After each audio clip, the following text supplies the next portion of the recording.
The Quran tells us that Allah deceives these people. I showed you because it's saying that they were made to appear. So what Allah does is he deceives them into believing that it's Jesus on the cross. He deceives them into believing that. That's 4157 is the miracle of deception.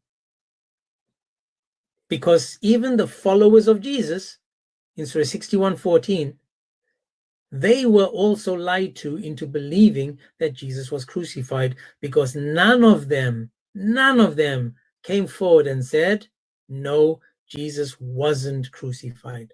That's why I said we had to wait 600 years for someone to change that. But James, in that verse, the Jews said only we unalived him. They never said we crucified him.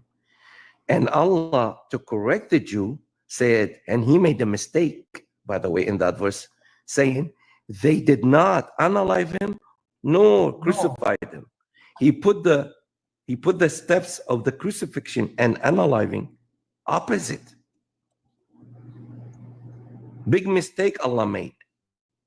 But wait a second, we have another mistake in that verse. Were the Jew allowed to unalive anyone under the Roman Empire law? No. How did the Jew unalive Jesus? When they were waiting for the Messiah to come. They rejected him, that's why. They rejected him. Who? The Jews rejected him. But the Quran says that some rejected Jesus and some believed in him. Yeah, some believed, some rejected. So, okay. the majority. So the Quran contradicts itself again. What ayat did you say this was? Because this is why I'm trying to. I think you guys. The same one. The same one that you Muslims use 4 words. He was not crucified nor unalive. 4 words out of 6 lines verse. 6-line verse, 6 lines. I'm still trying to. You use 4 words to prove Jesus. To prove Jesus in the Quran, he was not crucified, nor unalive. Okay, thank you. 157.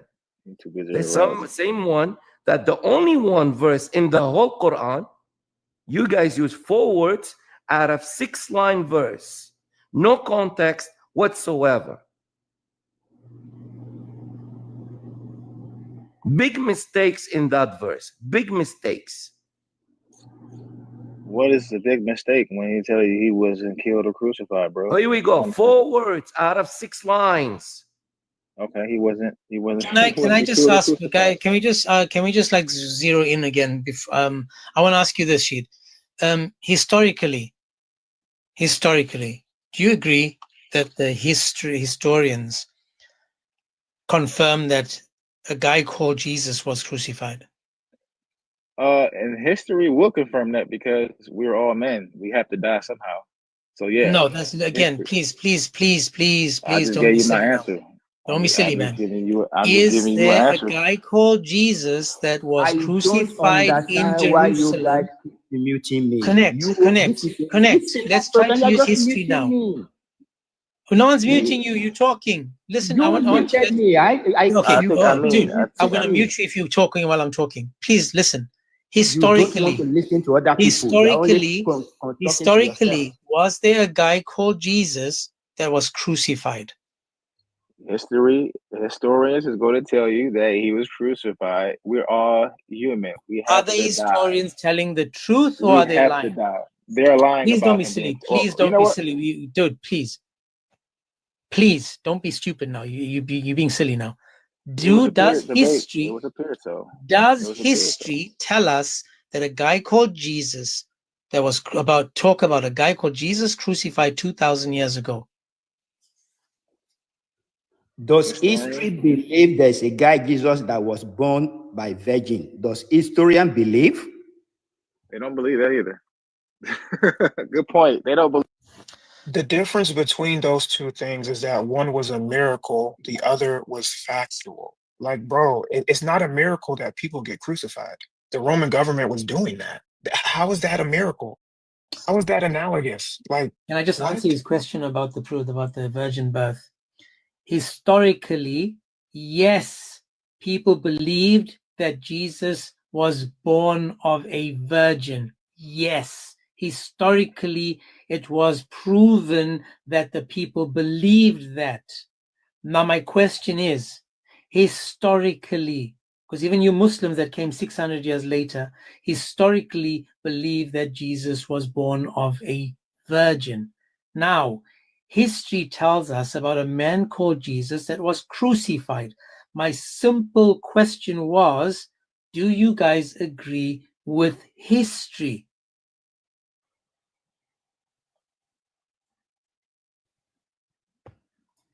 Anyway, guys, it's no use continuing because this is just getting to be silly. Because again, I don't know. I got dismissed. I don't know what happened. Somebody just kicked me out of the joint. I don't yeah, know. it's what happens when you don't really, when you start saying stupid things, then people start getting annoyed.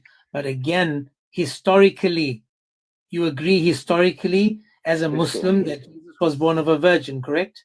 Yeah. Well, the first question was historically, was he We're getting to the crucified? next question. Answer my question now. Historically, according to Islam, Jesus was born of a virgin.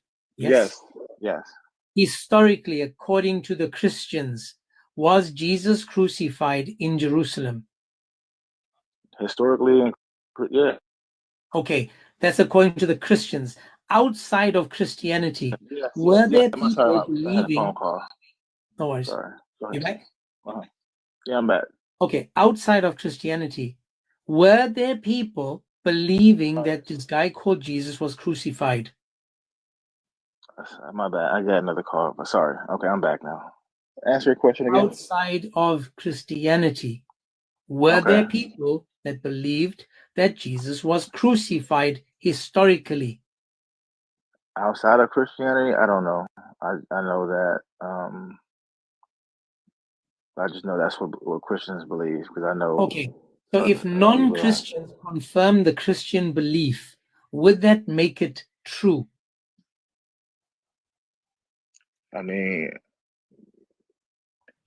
would it make the actual thing true? Yeah, it would make, what they the crucifixion, yeah. Okay, Yeah, now if we were to prove to you or give you outside sources that confirm that Jesus was crucified, would you then agree that historically Jesus was crucified?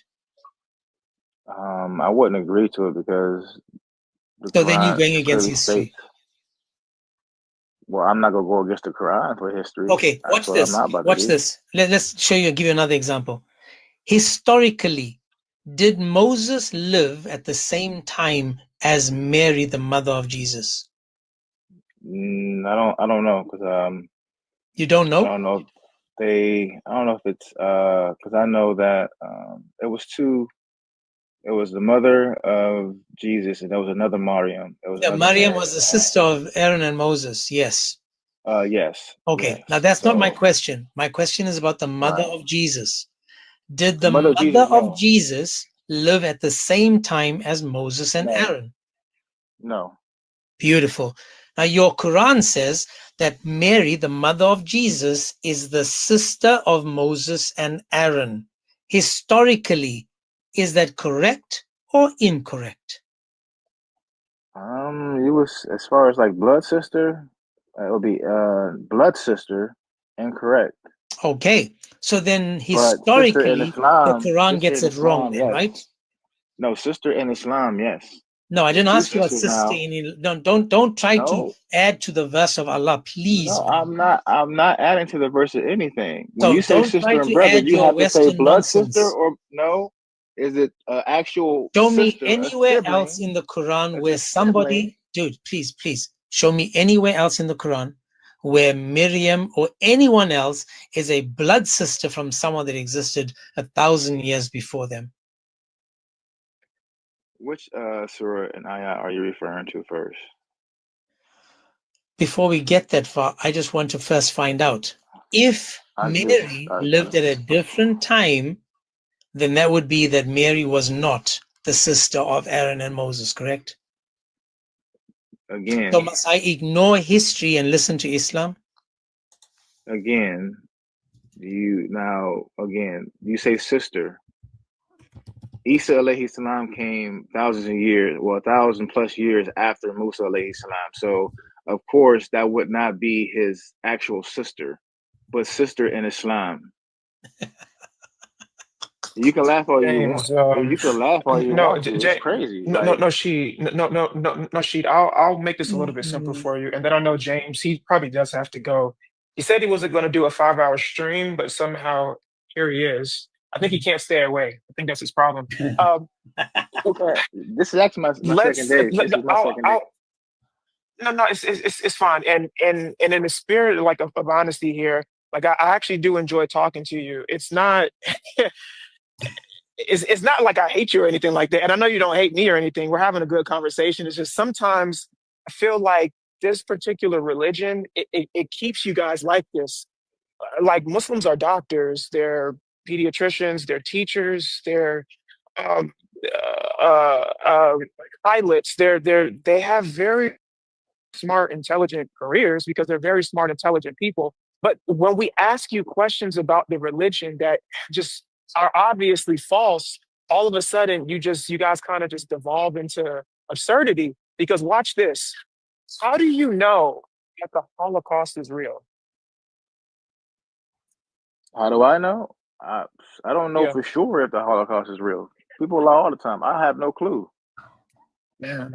I have no clue. How do you believe that slavery happened? I believe that slavery happened. Left shoulder. I believe. I mean, you believe slavery? Okay, good. Because why do you believe slavery happened? My grandmother was a slave. Okay. And she told me. How do you know that you're? Okay, go ahead. Did you ever see? And I'm not trying to be like offensive because I'm also black. Well, I'm half Cuban, but in terms of from the West Indies, but in terms of just like what you're saying about your grandmother, right? Did you ever see her like on a plantation? No. Like, actually, like, okay, so how do you know that what she said is true? I saw her hands, the scars from her hands from picking cotton, bro. Okay, how do you know that those scars didn't just come from something else? It could have came from somewhere else. Okay, but I mean, I'm agreeing with you. I believe that it probably did come from picking cotton. But I'm asking, like, what is your epistemology as to how you would know that what you believe about what she's saying about picking cotton is true? I get what you're saying. What would you use to verify? Basically, what I'm trying to ask you is, what would you use to verify the claims of slavery being true? I would use, I guess, well, you can't, because you can use videos, you can use footage that they had, you can use.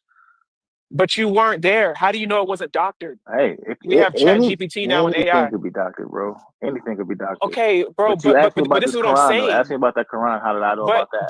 But that's what I'm trying to do. This is the point I'm trying to make. When it comes to everything else outside of the religion, you use your reasoning faculties the correct way. Yeah. You know slavery happened because of history. Sure, you can doubt that slavery actually happened, but it's not about, and like a lot of people don't realize this about debating per se or epistemology. Epistemology is the reasons for why you believe your worldview is correct. What people fail to realize is it's not about what you can 100% prove.